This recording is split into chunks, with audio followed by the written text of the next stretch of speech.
Hey, what's up, fitness family? Hey, I wanted to talk to you real briefly about exercise, the exercise component, which you definitely need to be focusing on because exercise and the way that you're gonna train is going to affect your body composition. Your body will only respond to the way that you force it to respond, right? So if you're lifting really, really heavy weights, then you're probably going to get, I don't like the term bulky because bulky is a term of heavy muscle and fat, and of course, very, very, very few of you guys are looking for just like maximum gain. So what we're looking for is you train heavy with lower reps, then of course you're going to be getting stronger, and we also define that as power. Now your power is going to be like the speed of quickness, right? So like boxers will often train in very heavy power lifting or power focus, and you train that in two different ways, with heavy weights for low reps and very, very, very, very light weights. In fact, I'm doing a little bit of a power component before I actually get started in the bulk of my workout. I already got my warm-up in, my movement prep in, but I've got a 3 kilogram or about a 6-pound medicine ball.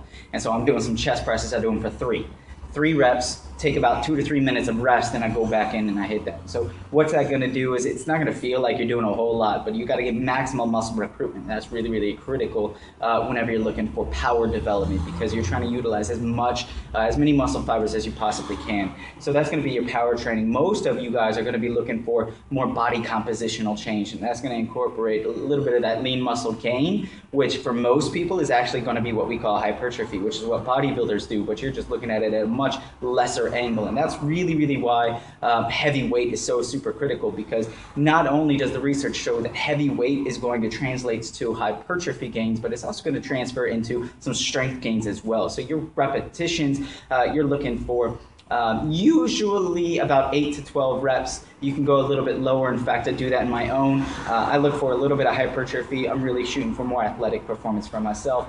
So that's why I'm incorporating a lot of the power training, because that's going to be the off the line, the quickness, the being able to jump higher, etc. But your strength gains, your hypertrophy training, which are two different styles of training, both of those are going, because they do interlap just a little bit, they're both going to transfer to some of that as well, some of that off the line and some of that maximum speed. In fact, recent research indicates that strength training is really good for sprinting.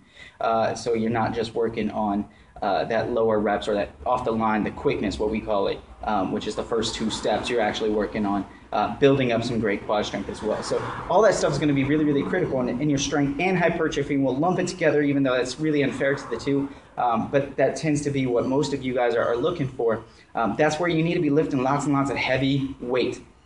All right, now that heavy weight is going to be critical because of an underlying philosophy of volume. And volume, maximum volume, is what's going to transfer to a lot of strength gains, and lots of volume with lots of reps. And it changing the volume equation by manipulating the reps and the sets is going to transfer into a lot of hypertrophy gains. So volume is strictly just your weight or your load, how much you're lifting, like a 150-pound squat, how many times you lift it per set. So you're looking at, let's say, 10 reps, and then you lift it 3 different sets. So that's your standard 3 sets where you go 1, 2, 3, 4, 5, 6, 7, 8, 9, 10, done. You take 60 seconds of rest or 90 seconds of rest. In fact, for strength gains, you want a little bit higher. For hypertrophy, you're looking for 60 to 90. If you're looking for muscular endurance, then that's going to be a little bit lower.